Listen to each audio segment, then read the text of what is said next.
Welcome to Think Big with Dan and Qasim. Join hosts Dan Melnick and Qasim Masood as they explore big ideas, limitless possibilities, and engage with visionaries, entrepreneurs, and thought leaders who dare to dream big, get inspired, motivated, and find practical tips for personal growth.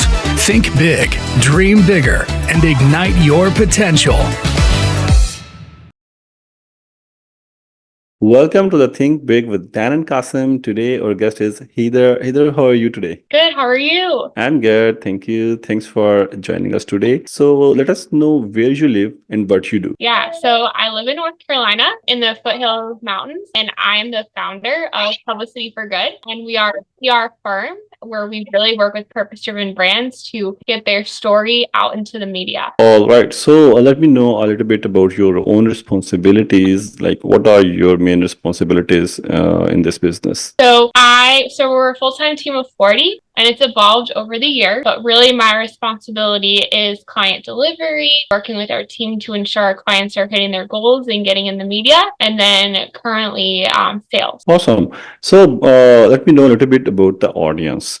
Who are your targeted audience? Who is your ideal customer? So our ideal customer, we work with purpose-driven brands. So that could be consumer brands or coaches and experts who really want to reach more people with, being seen as an expert. All right. So before we jump into it more deeper, let me know what was the inspiration behind this business? Yeah, so I was a publicist for 3.5 years, and I worked at an advertising agency. I always dreamed of starting my own business. My dad and uncle were really successful entrepreneurs. I saw their success and how much they were able to do, which, provided me opportunities. They both passed away, and really being an entrepreneur and building a legacy was what I wanted to do. I also knew I wanted to have a family. So being an entrepreneur was something that was on my heart for a really long time. And then I ended up starting Publicity for Good 8.5 years ago. Awesome. All right.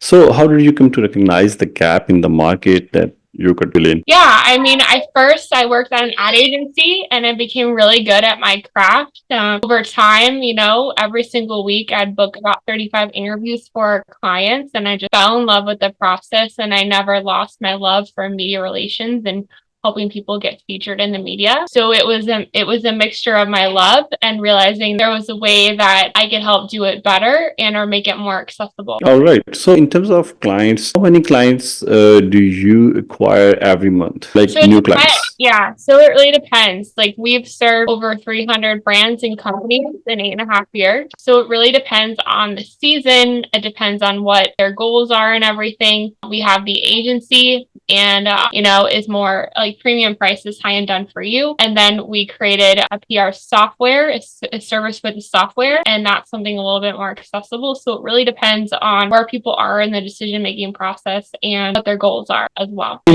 Months, it's like 5 new clients, 1 new client. It just really depends on the cycle. All right. So in this process, your manpower is involved, like maybe the availability of your manpower is involved or not? Wait, what do you mean by that? Like whoever is going to work with the clients, like obviously you cannot handle all the clients alone. So there will be man-force who are working with you. And do you keep this thing in your mind whenever you are acquiring a new client? So yes, a lot of it is based on if we know we can help them and what we've done in the past. We've worked with over 300 brands, and we're a full-time team of 40. So with our past experiences and what we know, and if it's a good product or company, we're able to use our experience and then help people with their goals by scaling through getting in the media. Let's talk a little bit about marketing. So marketing is an essential for every business. So how you are marketing your business? Are you marketing it offline or online? And what are your strategies?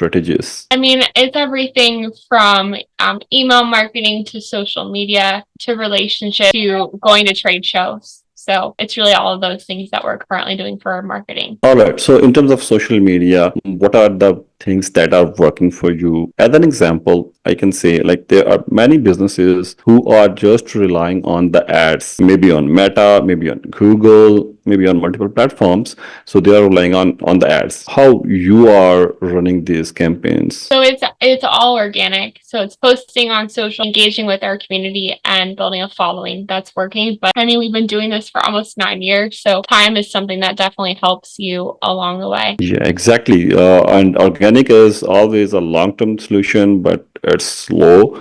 So yes, that's why many of the businesses try their luck on ads as well. So if you are getting your clients on organic, like this is a beautiful thing, I believe. Yeah. Awesome. So in terms of your growth plans, what are you looking for to achieve in next 3 to 6 months? I mean, it's everything from getting new clients to getting more subscribers for our PR service and software. Those are big things that we're working on. And again, just making PR more accessible to amazing people and brands. Awesome. So while you are looking for new clients as well, how do you make sure that you retain your current client as well? I mean, it's everything from communication to keeping them updated, over communicating. It's ensuring that you're aligned with their goals. It's adding the personal touch to relationship building. It's following them on social media, staying engaged. It's really all of those components, but really so much more. All right. So communication is one of the biggest key, I believe, to keep the good relationship and retain the clients. Yeah. All right. All right. So how do you define the goal? What is the process of defining the goal?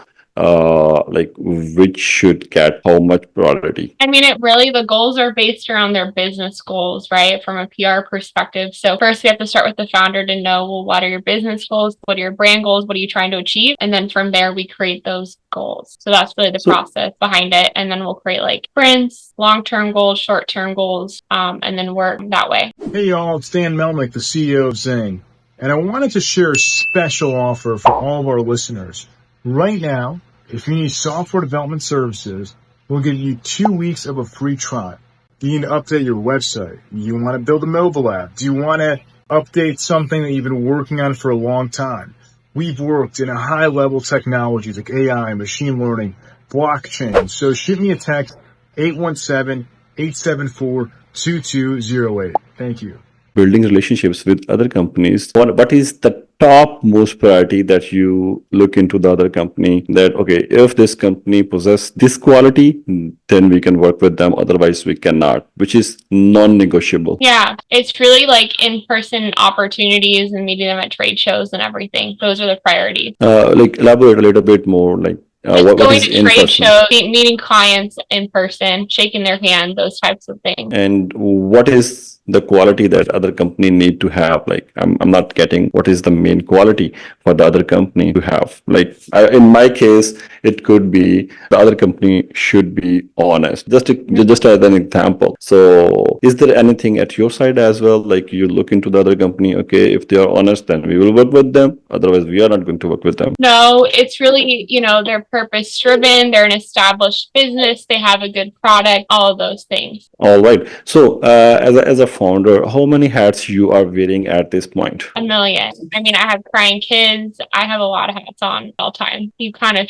figure it out. All right. And have you thought about like there could be some point where you can delegate one of your hat or some of your hats? Yeah. I mean, we go through this process all the time. Right now, we're in the process of, getting rid of like me not involved in sales. We have other publicists that work for Publicity for Good. So yes, it's always a growing and evolving process. Always looking at those areas of opportunity to get help or have a team member do it, or really all those things. All right. So just for the more understanding for our viewers, like what is the point at which point we should start delegating our responsibilities? So I think you first have to do a time study and look at where you're spending your time. And then from there, you can figure out what you can outsource based on your calendar and schedule. So that's the point that I would look at and start doing it that way. All right. Awesome. So Heather, let us know if you can give us a biggest piece of advice, and our audience is more like the entrepreneurs who are dreaming to be their own boss. Maybe they are running some business and they are struggling with a lot of things. Yeah, I mean, it's an everyday fight, and some days are great, some days are hard, but I think you have to keep your mission front and center, and that mission and your why is what will, keep you going every single day. Beautiful. So let our viewers know how they can reach you. If you can share your website and Yeah. wherever you think your customers can reach you, or So you can go to publicityforgood.com, and you can go to signalraptor.com as well.